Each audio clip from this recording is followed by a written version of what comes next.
말씀의 제목을 한번 읽어봅니다. 예배자를 찾는 하나님. 하나님은 예배자를 찾고 있습니다. 여러분이 예배 자리에 오셨는지 안 오셨는지 찾는 게 하나님이십니다. 그래서 여러분 예배 자리는 웬만하면 참석하는 게 좋습니다. 가장 중요한 일 중에 하나니까요. 여러분 회사도 어때요? 출근하는 날 출근해야 돼요? 안 해야 돼요? 안 하면 어떻게 될까? 곤란해요. 그래서 하물며 회사 사장님 눈밖에 날까봐 회사도 열심히 다니는데 나의 생명을 주관하시는 그 하나님 앞에 예배드리러 오는 게 얼마나 감사한 일인지 한번 생각을 해 보시기를 바랍니다. 그래서 예배하는 자를 찾는 하나님. 이 요한복음 4장은 굉장히 중요한 말씀들이 들어 있습니다. 성경의 핵심이 되는 내용들을 이 안에다 기록이 되어 있습니다. 자, 왜 그러냐 하면 우물에서 떠서 먹는 물은 이 물을 마시는 자마다 목마르려니와 내가 주는 물을 마시는 자는 영생하도록 솟아나는 뭐가 되리라? 샘물이 되리라. 영생하도록 솟아난대요. 그러니까 성경을 자세히 또 읽어보면 요한복음 7장 39절에 영생하도록 솟아나는 샘물에 대해서 설명해 놓고 38절에 39절에 이 내용은 성령을 가리켜 말씀하신 것이니라 이렇게 기록되어 있습니다. 그러니까 영생수는 뭐냐?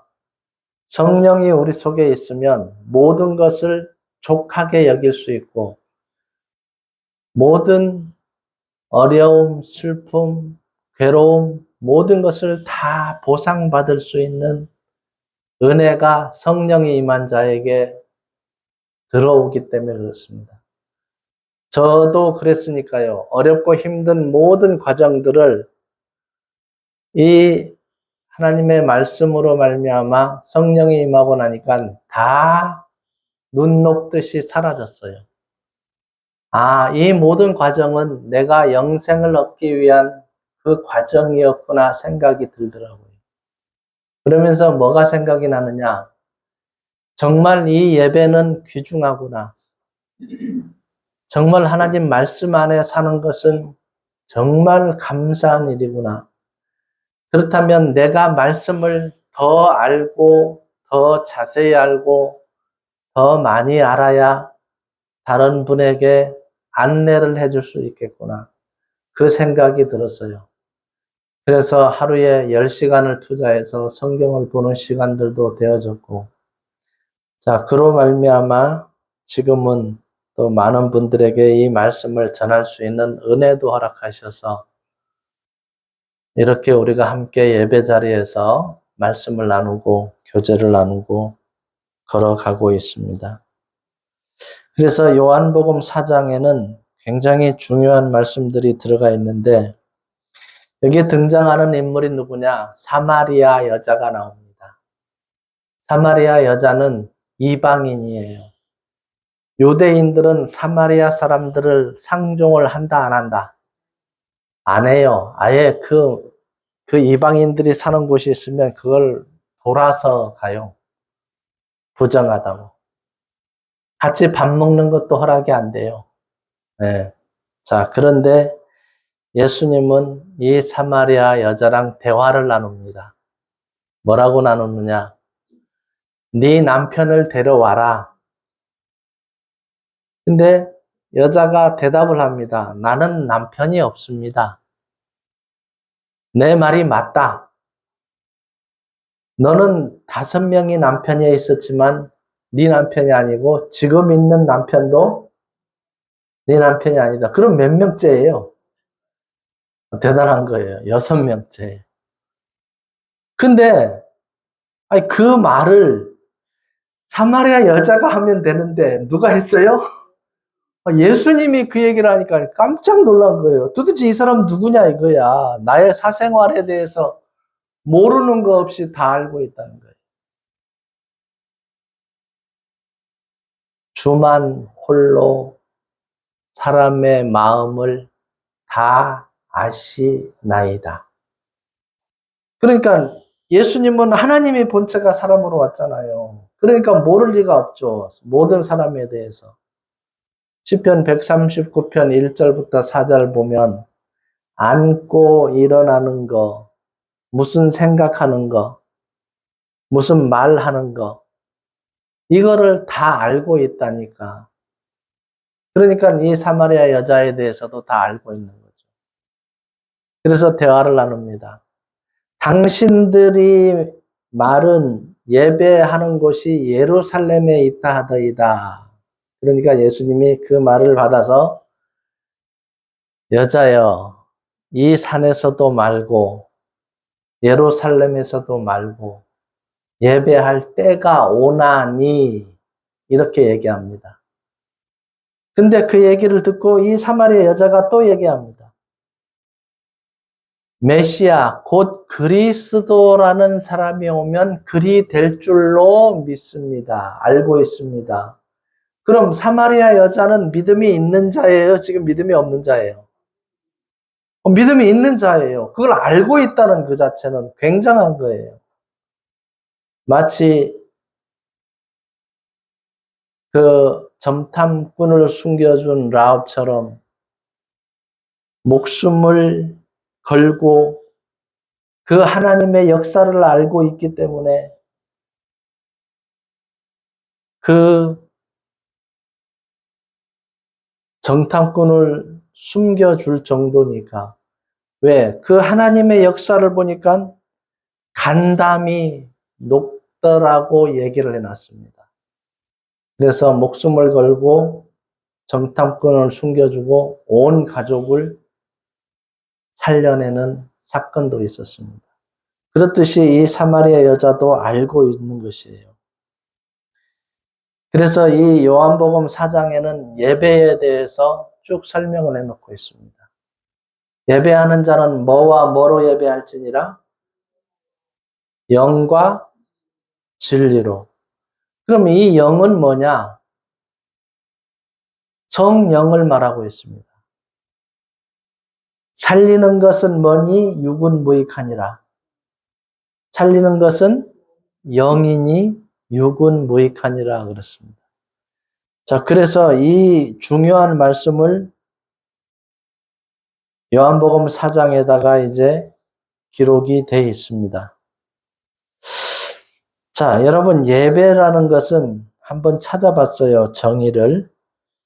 신을 향한 전인격적인 경배와 찬양, 말씀, 기도, 찬양, 성례 등으로 구성되며 동물이나 곡식 등 희생 제물을 드리지 않습니다. 신학 이후에 예수 그리스도의 희생이 완성되어 더 이상 희생 제사가 필요 없다고 봅니다. 자, 예배에 대해서 그렇고 또 제사를 한번 찾아봤어요. 구약 시대에는 죄 사함을 위해 동물이나 곡식 등 희생 제물을 드리는 의식이 중심이 되었으며 피 흘림을 통한 속죄가 핵심이었습니다. 여러분, 모든 제사를 한번 생각해 봅시다. 뭐를 드려요? 상 차려놓고 제물을 드립니다. 자, 제물을 드립니다. 고린도전서 10장 20절 21절에 이방인의 제사하는 것은 누구에게 하는 것이요? 귀신에게 하는 것이요. 이제 명절이 되면 많은 사람들이 상을 차려놓고 제사를 지냅니다. 그럼 누구에게 하는 거예요? 근데 그거를 안 하면 그분들이 불안해해요? 안 불안해해요? 왜 그러죠? 자기가 속해 있는 게 마귀에게 속해 있는 거예요. 그러니까 그거를 안 하면 물어보면 귀신이 좋아요, 싫어요 물어보면 다 뭐라고 대답해요? 싫다 해요. 싫다 하는데 그 제사를 드려요. 그러니까 하나님의 영이 내 속에 있느냐, 마귀의 영이 나를 주관하느냐, 이게 굉장히 중요한 거예요. 그래서 나는 귀신의 잔과 하나님의 잔을 겸하여 마시지 못한다 그래요.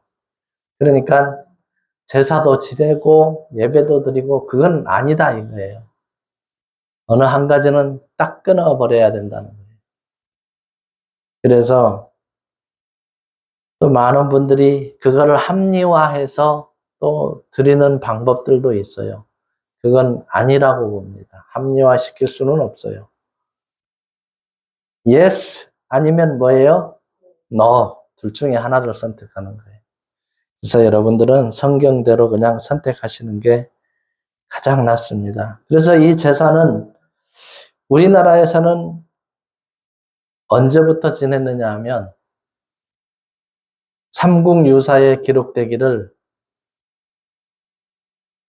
첨성대에서 처음 드리게 되는데 단기 4305년. 여기서 단기라 하는 것은 2333년을 빼면 돼요. 그러면 2805년도가 되는 거예요.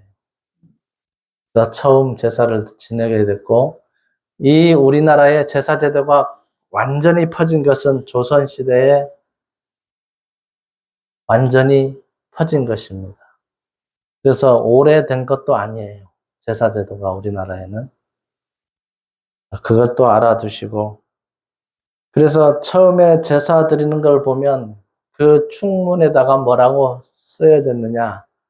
하늘에 있는 상제께 이렇게 됩니다. 그럼 누구예요? 하늘에 누가 계신 거예요? 자, 하나님께예요. 하나님께. 그러다가 이게 점점 변질돼서 바꿔버려요. 이제 귀신에게 하는 것으로 바뀌어집니다. 그래서 성경대로 되어버린 거죠. 그래서 뭐를 비냐 하면 평안을 비는 거예요. 나에게 평안, 축복, 내 자녀들에게 평안, 축복. 자, 그것을 비는 것을 주로 하고 있다는 거 알아두시기를 바랍니다. 그러면 하나님은 예배자를 찾는데 영과 진리가 되어지려면 뭘 해야 되느냐? 내 신분이 변화가 돼야 돼요. 내 신분이 변화가 되지 않으면 영과 진리로 예배를 드릴 수가 없어요. 신분이 변화되지 않는 한 그냥 형식적으로만 드리는 예배가 됩니다. 저도 15년 동안 형식적인 예배만 드려왔거든요. 예배당 갔다가 왔다가 갔다가 왔다가 믿음이 없으니까 확신도 없고 천국 갈 믿음도 없고 하나님 자녀가 된 적도 없고 그러니까 열심은 더 열심히 내야 되는데 확신은 없어요. 그러다가 어떤 때는 은혜 받았다 그러면 나 천국 갈 수도 있을 것 같은데 하다가 또 보면 죄를 짓고 살아가고 있어요. 그러면 또 무슨 생각이 들어요? 아, 나는 천국은 못 가겠구나. 계속 반복이에요. 그리고 그 당시에 간증을 어떻게 하느냐 하면 거의다가 다 죽을 병 걸려서 살아난 것을 가지고 이야 이게 하나님의 능력이고 이게 천국 가는 걸로 알고 있어요. 그러면 이제 무슨 생각하느냐? 아, 나는 왜 죽을 병 안 걸리지? 엉뚱한 생각을 하고 있는 거예요. 왜? 믿음의 방향이 잘못된 거예요. 그래서 여러분, 이 성경에서 말하는 내용이 무엇이냐? 어떤 것이 진짜 예배냐? 이것을 여러분들이 알고 계셔야 돼요. 자, 참된 예배는 나에게 은혜가 무엇인지를 알고 예배드리는 거예요. 여러분, 가장 큰 은혜는 뭐냐면 내가 죽어야 되는데 다시 살림받은 거예요. 자, 죄 때문에, 죄값 때문에 죽어서 영원히 지옥 갈 영혼을 하나님이 은혜로 예수님이 나의 죄값을 대신 갚아준 속량, 나를 대신 죽어줬다는 거예요. 속량을 해줬기 때문에 나는 그것을 믿고 내 죄가 없어진 것을 확신하며 나아갑니다. 내 죄가 하나도 없이 다 용서된 것을 믿어졌을 때 뭐가 임한다고 그랬어요? 성령이 임합니다. 자, 이 성령이 임하면 얼마나 기쁜지 몰라요. 얼마나 감사한지 몰라요. 자, 평안 그 자체가 시작이 되는 거예요. 어떤 평안이냐? 야, 오늘 죽어도 좋아. 왜? 어디 가니까? 그게 확신이 와버려요. 자, 그 평안이 오면서 기뻐.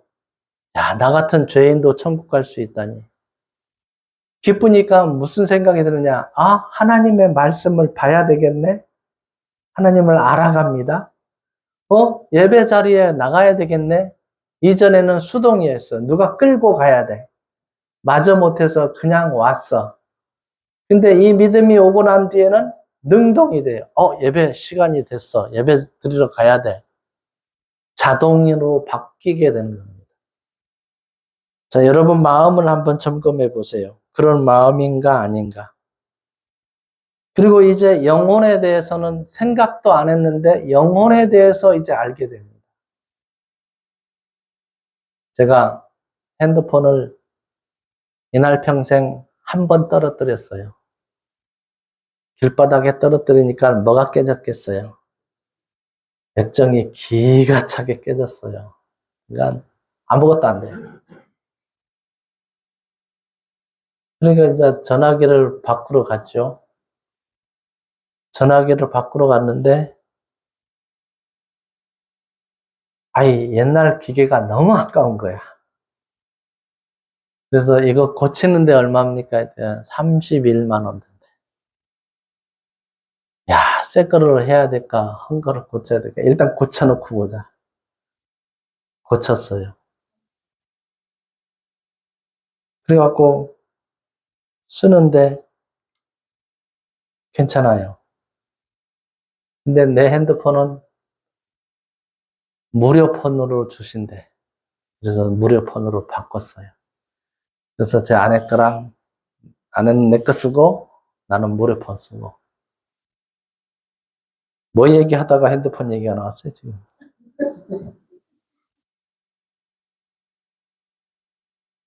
그래갖고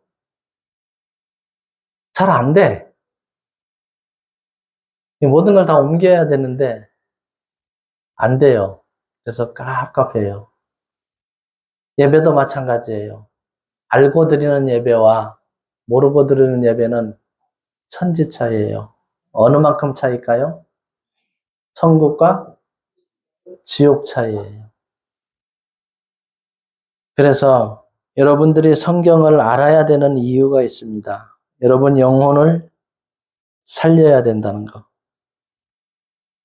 자, 그래서 은혜라는 건 뭐냐면 여러분이 많이 노력해서 천국 가는 믿음을 가질 수 있어요? 없어요. 아무리 노력해도 24시간 다 투자하고 노력해도 여러분의 노력으로는 못 간다는 거예요. 그럼 뭘로 가는 거예요? 하나님의 은혜로 가는 거예요. 하나님이 사람을 사랑하는 그 사랑하는 마음을 우리가 알고 받아들이고 믿고 확신을 갖는 거예요. 여러분 다 부모님 밑에서 자라왔습니다. 여러분 어릴 때 부모님이 어떻게 해주셨죠? 여러분은 말 안 듣고 공부하라면 공부도 안 하고 학교는 가기 싫고 학교 갔다 와서 공부하라 그러면 노는 게 좋고 저도 그랬으니까요.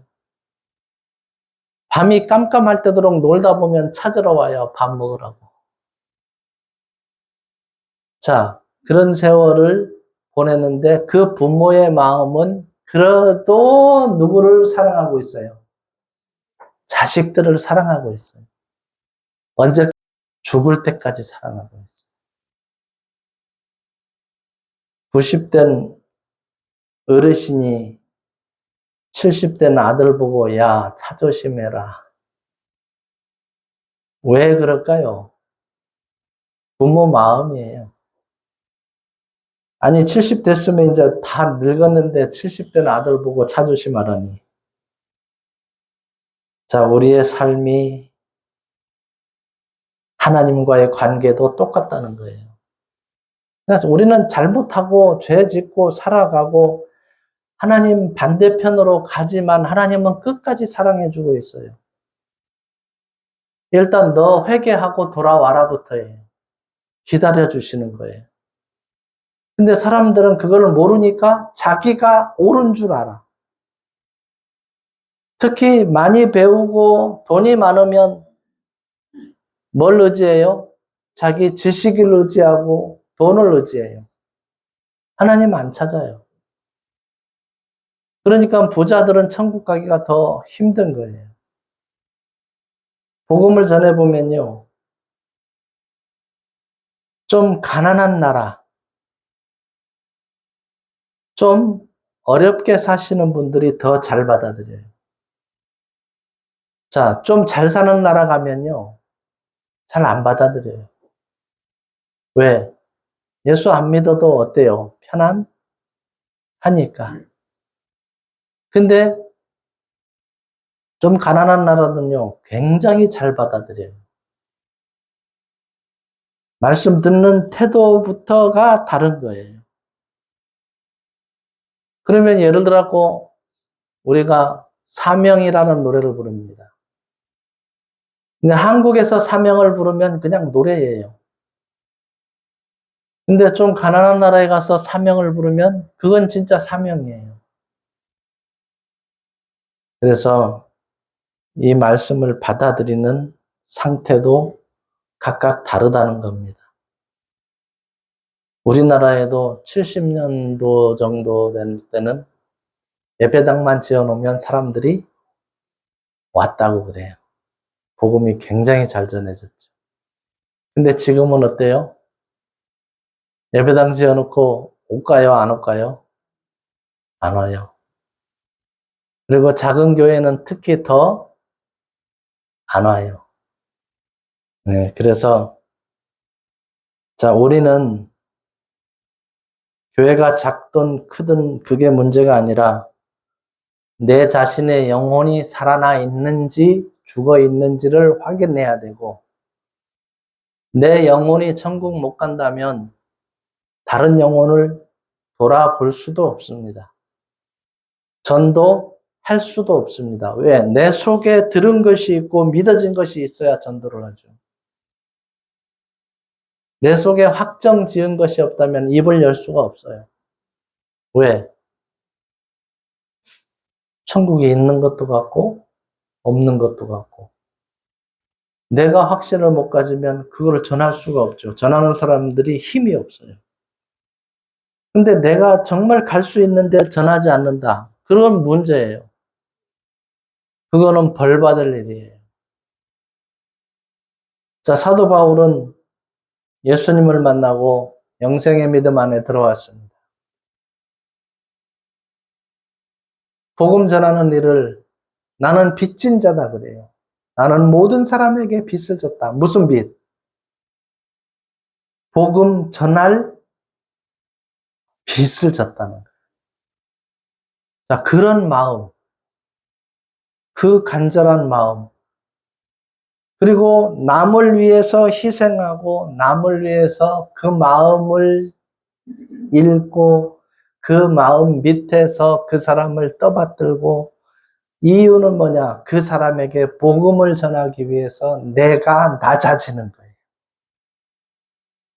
여러분이 그리스도인이라면 여러분을 내세우려고 하지 말고 그 사람의 마음 속에 들어가서 그 사람을 이해하고 그 사람이 원하는 것들을 해주다가 예수 그리스도의 은혜의 복음을 증거하는 게 우리의 삶의 목적이 되어야 돼요. 여러분을 통해서 한 영혼이 살아난다면 그 살아난 영혼이 어떤 일을 어떻게 하는지 몰라요. 그래서 우리 일생 동안 살아가면서 한 영혼부터 건져놔야 된다는 거예요. 그 일을 우리에게 지금 이 시대에 맡겨놨습니다. 그래서 뭐부터 해야 되느냐? 예배 보는 것부터 우리는 잘 해야 된다는 것이. 자, 물론 예배 보는 것도 중요합니다. 근데 집에서 하나님 말씀을 보는 것도 중요합니다. 그래서 여러분은 집에서 보시고 기도도 하시면서 성장을 해야 된다는 거 잊지 마시기를 바랍니다. 그래서 하나님은 누구에게 축복을 주시느냐? 이 믿음 안에 들어온 자에게 축복을 주십니다. 여러분, 돈이 많이 벌게 해주는 게 축복이 아닙니다. 여러분 마음이 평안을 누린다면 이제 축복이 시작이 된 겁니다. 왜냐? 영생이라는 믿음을 가졌다면 여러분은 돈하고 바꿀 수 없는 보배를 가진 거예요. 자, 기업하시는 분 중에 지구촌에서 가장 부자가 누군지 아세요? 테슬라. 그 사람 이름이 뭐죠? 어쨌든 얼마냐? 자산이 700조. 여러분 가당치나 해요? 생각해 보세요. 그래서 그 사람은 트럼프 대통령하고 틀어져 갖고 미국에 있는 당을 하나 만들었어요. 국회의원 당을. 왜? 뭐가 많으니까? 돈이 많으니까 가능하다는 거예요. 일론 머스크라든가? 어쨌든지 간에. 근데 제가 가진 영생의 믿음은 그분이 가진 돈보다도 조금 더 가치가 있어요. 그러니까 그분을 부러워할 대상은 아니에요. 왜냐? 그분이 7, 80년 살고 어차피 한 번은 뭐 해야 돼요? 죽어야 돼요. 죽음 다음에 나는 영원히 영생길에 들어가지만 그분이 영생을 못 얻었다면 이 땅에서 살 때는 편안을 누렸지만 영원까지는 가지 못한다는 거예요. 그래서 여러분들이 그런 거에 여러분 너무 현혹되지 마시고 여러분 믿음의 증진이 어떻게 될 것인가, 내가 어떻게 하나님께 쓰임 받을 것인가를 생각하면서 한 걸음 한 걸음 나아간다면 이 예수님이 요한복음 4장에 주시고자 하는 목마르지 않는 그 영생수를 가지고 있다면 평생 부러울 것 없고 감사하면서 그리고 자존감 세워가면서 여러분 나는 존귀한 자다라는 거 늘 잊지 마시기를 바랍니다. 나는 존귀한 자다. 근데 이것저것 다 재보면서 존귀함을 느끼지는 못해요. 어디를 바라봐야 돼요? 위를 바라볼 때 존귀한 것이 되어져요. 여러분 기쁨도 마찬가지예요. 그냥 눈앞의 현실은 안 기뻐요. 기쁜 일이 별로 없어요. 뭐가 기쁘겠어요? 월요일 되면 어떻게 뭐 해야 돼요? 출근해야 되고 기쁜 거 없어요. 출근만 해요. 걱정 근심도 있어요. 자녀 키우자. 시집 장가 보내놓으면 다 끝난 줄 알았더니 웬걸? 그것도 끝이 아니에요. 자, 한도 끝도 없습니다. 그 일들을 다 해가면서 영생에 믿음이 있다면 우리는 평안을 누리는 겁니다. 세상을 이길 수 있는 믿음을 소유한 자가 된 거예요. 그리고 죽음도 이긴 자가 되는 거예요. 그 확신 속에 나아간다면 우리는 새로운 피조물이 된 겁니다. 자, 새로운 피조물이 되려면 회개하고 세례받고 죄사함을 받으면 뭐가 이 말이니? 성령을 선물로 받으리니 그랬어요. 그래서 성령이 임재한 사람은 여러분 세상을 이긴 자가 된다는 거 잊지 마시기를 바랍니다. 자, 16절에 우리가 아까 나눴죠. 남편을 데려오라. 깜짝 놀랍니다. 이 사마리아 여자가. 자, 그런데 왜 예루살렘에서도 예배드리지 말고 아버지께 예배할 때가 이르리니 곧 이때라 그랬느냐 하면 예수님이 오는 시점에서 성전 제사가 끝나게 됩니다. 그래서 그때는 예루살렘에 와서 예루살렘 성전에서 제사를 지냈어요. 중요한 제사들은. 그러니까 유대인들은 예루살렘 성전에서 제사를 드려야 된다는 것이 이제 인지가 되어 있는 거예요. 그것도 아니다 이거예요. 예수님이 하시는 말씀이 그거 아니다. 때가 온다. 자, 요한복음 2장 19절부터 22절에 너희가 이 성전을 헐라. 내가 며칠 동안에 일으키리라?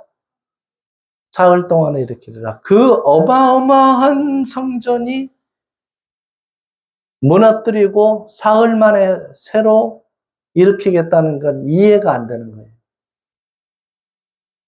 근데 예수님이 죽고 3일 만에 부활하고 난 뒤에 예수님 몸이 성전인 것을 알게 됐어요. 그때야 이해를 해요. 그때를 이해를 하는데 여전히 뭘 하고 있느냐? 유대교에서 예루살렘 성전에서 제사를 지내고 있는 거예요. 짐승을 잡아서 피해 제사를 계속 드리고 있어요. 근데 이미 그거는 무용지물이 됐는데 무용지물을 모르고 계속 예배 드리고 있으니까 제사 드리고 있으니까 AD 70년에 로마 타이터스 장군을 보내서 예루살렘 성전을 완전히 불태워 버립니다. 그러니까 성경에 예언대로 돌 위에 돌 하나도 남기지 아니하고 다 무너뜨려 오리라가 다 이루어진 거예요. 거기에는 금을 캐려고 돌을 다 해체를 해버린 거예요. 성전에 있는 돌들을. 자, 그래서 이제 결국은 예수님의 뭐를 믿어야 된다는 거예요? 흘려주신 보혈의 피를 믿고 영원한 속죄를 믿는 거예요. 여러분이 뭘 해서 천국 가는 게 아니라 십자가 선상에 두 강도가 있는데 한 강도는 예수님을 배척했어요. 네가 그리스도냐? 우리를 여기서 내려오게 하라. 비방을 합니다. 한 강도는 우리는 우리 죄 때문에 죽지만 저분은 죄가 없어. 예수님, 당신 나라에 임할 때 나를 생각해 주십시오. 예수님이 숨이 먹기 직전 한마디 합니다. 너는 오늘 밤 나와 함께 낙원에 있으리라. 아무것도 한 것이 없어요. 단 죽기 직전에 예수님을 믿었어요.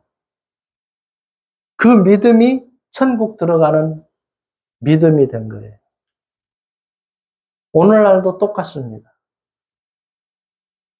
예수님의 피가 나의 죄값을 다 갚았다는 것을 믿기만 한다면 여러분 천국 가는 길은 열립니다. 구약 시대도 마찬가지였습니다.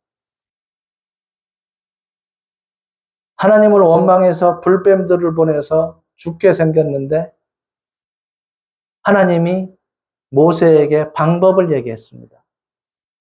나무에다가 먼 뱀을 매달아라? 놋뱀을 매달아라. 뭐 하면 산다? 쳐다보면 산다는 거예요. 여러분 쳐다보는 게 여러분 뭘 해서 하는 거예요. 그냥 낫는다는 생각을 가지고 쳐다보기만 하면 되는 거예요. 낫는다는 그 생각이 뭐예요? 그것을 믿는다는 거예요. 그래서 예수님이 요한복음 3장에 인자도 들려야 하리니 모세가 광야에서 뱀을 든 것 같이 인자도 들려야 하리니. 그러니까 똑같다는 거예요. 그걸 쳐다보고 살듯이 내가 십자가에서 피 흘려주신 것을 믿는 자마다 영생을 주겠다는 거예요. 그러니까 여러분 영생 얻는 게 어려운 게 아니라 이거를 이해를 하고 받아들이기만 하면 되는 거예요. 뭘 해서 천국 가는 게 아니에요. 다 해놓은 거, 나 때문에 죽었구나. 예수님과 나와의 연관성을 지으면 돼요. 나 때문에 죽어주셨구나. 그리고 나의 죄값을 다 갚아주셨구나. 나의 죄값만이 아니라 온 인류의 모든 사람이 죄값을 다 갚아줬구나. 자, 이 믿음 안에만 들어온다면 여러분은 영생의 믿음에 이른다는 것입니다. 자, 그래서 이 여자는 이 사마리아 여자 보고 예수님이 한마디 합니다. 메시아 그리스도가 오시면 그리 될 줄로 믿습니다. 네 앞에서 말하는 내가 바로 그니라. 그래요. 내가, 쉬운 말로 내가 뭐다는 거예요? 그리스도다. 내가 그리스도다. 자, 뭐 들어왔어요? 이 사마리아 여자가? 물동이 내버려두고 이제 급한 일부터 하는 거야. 그거 내버려두고 마을로 내려가서 한마디 외칩니다. 뭐 하라고? 와, 보라. 내가 그리스도를 만났다. 자, 그리스도란 말은 메시아란 말이에요. 자, 그래서 예수님을 만나고 예수님이 하신 일을 믿을 때 히브리서 9장 16절에 뭐라고 기록되어 있죠? 유언. 유언은 유언한 자가 뭐 해야 효력이 있나니? 죽어야 효력이 있나니 그랬습니다. 그래서 무슨 유언을 해놨느냐 하면 이사야서 53장에 내가 죽는 이유를 설명해 놨어요.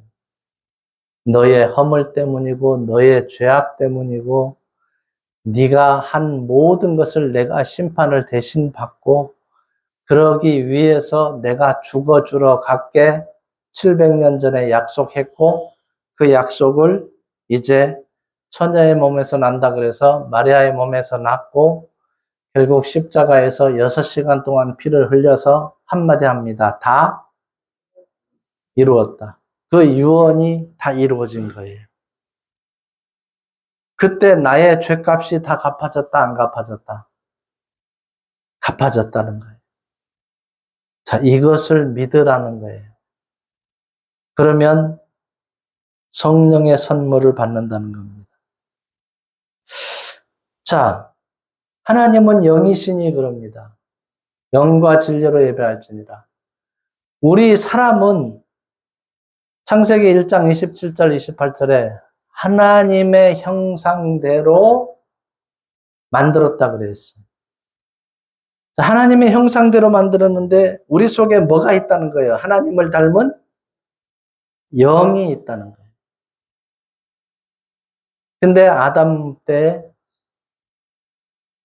아담이 한 사람이 죄를 범함으로 그 영이 죽은 거나 마찬가지예요. 아무것도 할 수 없는 거예요. 이것을 회복시키려고 예수님이 이 땅에 오신 거예요. 그리고 영을 죄를 다 용서받은 믿음 안에 있는 사람은 살려내는 거예요.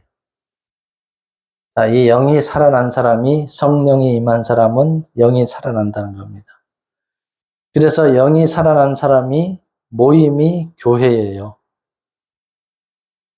자, 세상에 구별된 자들이 모임이 에클레시아라는 거예요.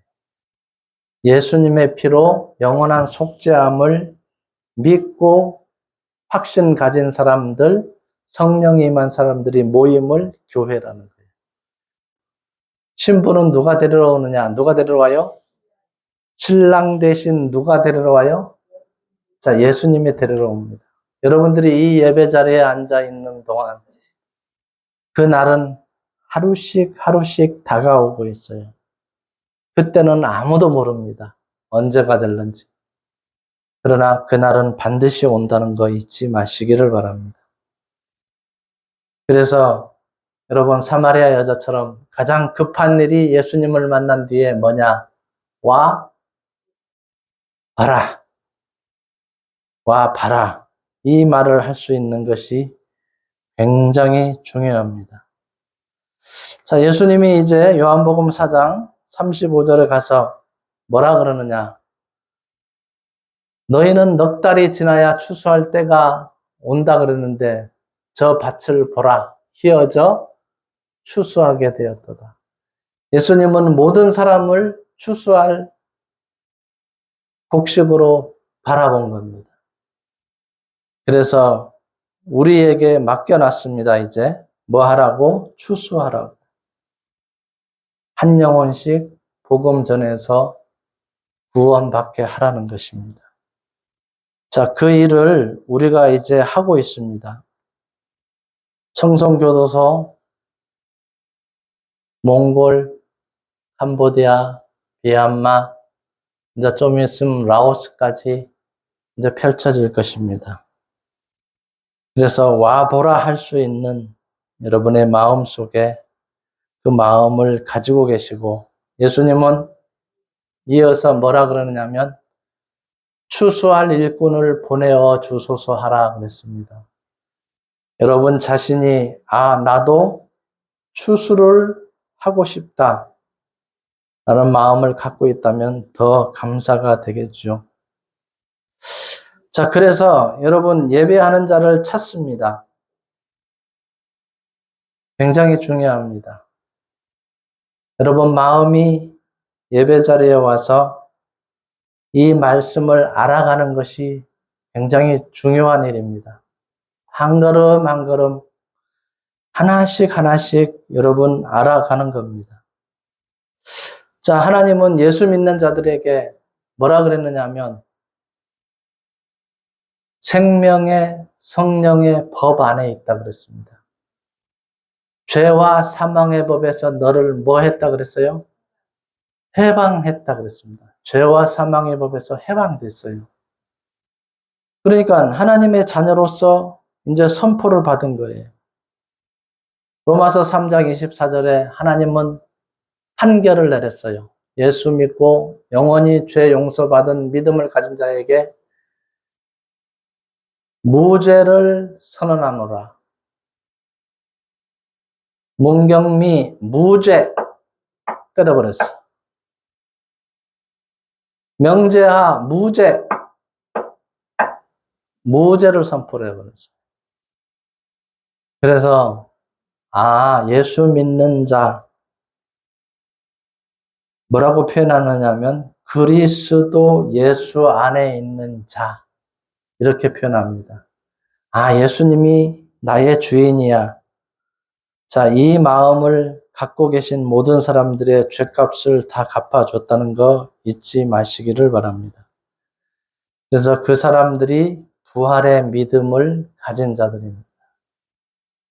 여러분, 부활의 믿음을 갖는다는 게 쉬운 게 아닙니다. 기적입니다. 여러분이 성경을 알게 하는 것도 기적이고 성경을 믿게 하는 것도 기적이고 사람이 할 수 없습니다. 하나님이 도우심이 없이는 못한다는 거 잊지 마시기를 바랍니다. 로마서 8장 30절에 또 미리 정하신 그들을 또한 부르시고 부르신 그들을 또한 의롭다 하시고 의롭다 하신 그들을 또한 영화롭게 하셨느니라 그랬습니다. 의롭다 할 뿐만 아니라 영화롭게 하셨다 그랬습니다. 그래서 여러분은 이 땅의 삶을 누리면서 정말 평안을 누리시고 걸어가시면 됩니다. 그리고 이제 우리에게 부탁을 합니다. 어떤 부탁을 하느냐? 자, 로마서 12장에 보면 그러므로 형제들아 1절 2절 내가 하나님의 모든 자비하심으로 너희를 권하노니 너희 몸을 하나님이 기뻐하시는 거룩한 산 제물로 드리라. 이는 너희가 드릴 영적 예배니라.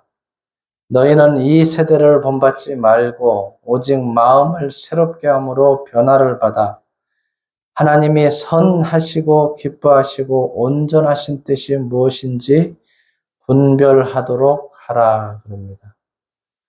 자, 거룩한 제물로 드리라는 겁니다. 이게 영적 예배니라 그랬습니다. 거룩한 예배를 드리는 건 여러분들이 거듭나야만 가능한 겁니다. 성령이 와야만 가능한 겁니다. 여러분 한번 잘 생각해 보세요. 한평생 여러분이 이 땅에 인생으로 살고 끝났을 때 여러분이 영생의 길에 못 들어간다면 어디에 들어가야 돼요? 영벌에 들어가야 돼요. 자, 여러분 지금 살아있을 때 여러분 자존심이 문제가 아닙니다. 천국에 들어갈 확신이 없다면 하나님의 말씀 속에서 그 믿음을 달라고 기도해야 되고 여러분 어쨌든 그 길을 찾아야 됩니다. 그리고 영과 진리로 예배드리는 자 안에 들어와 있어야 됩니다. 그렇지 않는다면 여러분 생명은 언제 끝날는지 모릅니다. 아무도 모릅니다. 그래서 여러분 영원히 목마르지 않는 생수의 강이 흘러넘치는 우리 사랑하는 성도님들 다 되어지기를 원합니다. 적용을 한번 해보는데 나는 의롭다함을 받은 이 신칭이 믿음 안에 있는가? 여러분 자신을 잘 보세요. 이 신칭이 안에 있는 믿음. 자, 말씀을 믿어야만 가능합니다. 나는 영이 살아서 영과 진리로 예배드리는가? 그거를 한번 깊이 있게 생각하시면서 하나님 은혜 안에 거하시기를 바랍니다. 기도하겠습니다. 하나님,